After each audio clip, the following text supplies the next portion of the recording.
My stepdaughter kept her mother's affair hidden from me, and now she's about to face the loss of a father figure for the second time in her life. My name is Ethan Harper. I'm 38, and until recently, I thought I had built the perfect life. I first met Laura, now 36, during my final year of engineering school.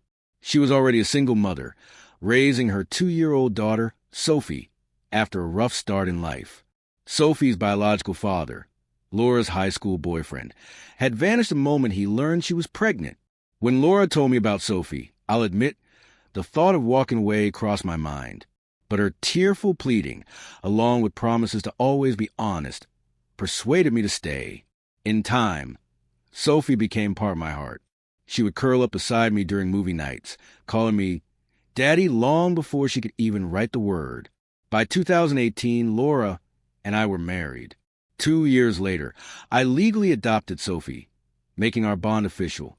In 2022, our son Noah was born, and Laura decided to leave her job to care for both children. I fully supported her choice. My income was enough for us to live comfortably. For a while, our lives felt complete. Family gatherings, vacations, bedtime stories. The kind of life people dream about. But then, small cracks began to show. Laura started spending more time with her friends, slipping away to take quiet phone calls in the hallway. At first, I brushed off my discomfort, not wanting to become a paranoid husband. That changed the day I came home early from work. Noah was on the living room floor, his face red from crying, the smell hitting me before I even reached him. His diaper hadn't been changed in hours. My hands shook as I cleaned him up, wondering where Laura was. I found her outside on the porch, laughing into her phone. Something inside me snapped. I yanked the phone from her hand, stormed into the house, and locked the door. A man's voice crackled through the speaker. Laura? Who's there? Then silence. I scrolled through her messages, took screenshots, and sent them to myself. One name appeared over and over, Marcus Reed, her former boss.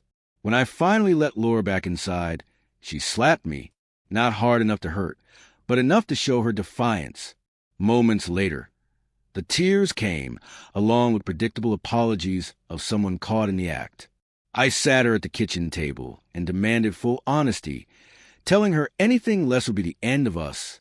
She admitted to a 6-month affair with Marcus, unprotected, ongoing, and unapologetic until she was exposed. She even suggested I could sleep with other women if I wanted, as long as I stayed. Then Sophie appeared at the bottom of the stairs. She looked straight at Laura and asked, "Did you tell him about Marcus?" My stomach dropped. "You knew?" I asked. She crossed her arms. "Yeah, and Marcus gets me whatever I want without me even asking twice." "Sophie," my voice trembled, "I'm your dad. How could you do this?" "You're not my real dad," she shot back. Laura gasped, but I couldn't even breathe. I picked up Noah, walked out, and drove straight to my parents' house. That night, I stopped paying for Sophie's private school, canceled her extracurriculars, and contacted a divorce lawyer. When Laura and Sophie texted their apologies, I sent one final reply. "Tell Sophie to call Marcus." I sent one last message to Sophie. "I'm done now," and then blocked both her and Laura. A week later, I found myself numbing the pain with alcohol every night until my mother finally cleared the house of every bottle. That was the moment I realized I was spiraling, and the people who still needed me required a sober, steady version of myself. I reached out to Laura again, not to reconcile, but to get answers. She admitted Sophie had once caught her kissing Marcus and had threatened to tell me.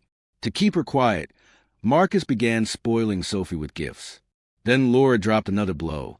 She had even suggested to Sophie that Marcus could be her biological father. That cut deeper than the affair itself. It became clear that Sophie's cruelty wasn't born in a vacuum. Laura had been planting those seeds for years. I unblocked Sophie and we talked.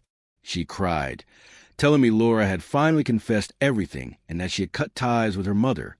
We agreed to meet at a park the following day. I didn't know if my marriage was worth salvaging or if it even should be, but I did know this.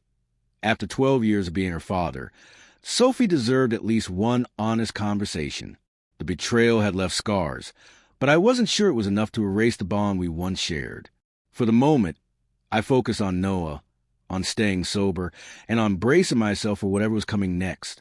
After seeing Sophie at the park, a small part of me dared to hope we might rebuild something. That hope didn't last. Days later, my lawyer called with infuriating news. Laura wasn't just fighting the divorce. She was seeking full custody of Noah and child support. Her claim? That I had abandoned the family and was mentally unstable. I stared at the paperwork in disbelief. This was the same woman who had neglected our 6-month-old son, leaving him in a dirty diaper while she laughed with her lover, now painting me as the unfit parent. My lawyer assured me we could fight it. Then he asked, "Have you considered paternity test? Given her cheating, it's worth knowing for sure." The thought stopped me cold. I'd been avoiding it for weeks, terrified of the answer. But if Laura was trying to take Noah, I needed certainty. I'll never forget sitting in that sterile clinic, holding Noah while his innocent giggles filled the room as they swabbed his cheek, blissfully unaware of what was at stake. Laura had no idea I'd ordered the test. She was too busy posting bright, smiling selfies online with captions about fresh starts and standing up for justice. 3 weeks later, I opened the results with shaking hands. Probability of paternity, 99.99%. First came relief. Noah was mine. Then came fury. If Laura's lies had worked, she could have taken my son away forever. The day of the custody hearing arrived. Laura showed up in a perfectly tailored Navy suit. Sophie at her side like a stage prop. Marcus was nowhere in sight. Cowards rarely are. Her attorney painted me as a careless husband who had abandoned his family and targeted a vulnerable teenager. My lawyer dismantled that image piece by piece, presenting Laura's text exchanges with Marcus, testimony from neighbors who'd seen Marcus visiting when I was at work, and the incident of Noah being left in a soiled diaper. Then I handed the judge a sealed envelope. My lawyer announced, "This is an official paternity test confirming Mr. Harper is Noah's biological father, conducted after Mrs. Harper implied otherwise in private discussions." The judge's eyes narrowed. Laura paled. Sophie fidgeted and refused to look at me. The ruling came down in my favor. Full custody of Noah. Laura was granted only supervised visitation until she could prove she had stable living conditions, and I was freed from paying her any child support. Her face hardened, but she said nothing. Sophie looked like she wanted to speak, but I wasn't ready to listen. That evening, I packed Laura's belongings into garbage bags and left them on her sister's doorstep without a note. I sent Sophie one last message. "I loved you like my own for 12 years, but the wound you left is too deep. I wish you well, but our paths end here." Then I blocked her again. Over the next several weeks, Laura tried to contact me from different numbers, pleading, apologizing, threatening. I ignored them all. She even showed up at my parents' house once, pounding on the door until my father warned her to leave or face the police. 9 months after the divorce was finalized, Noah is thriving, laughing more, sleeping peacefully, and recently taking his first steps.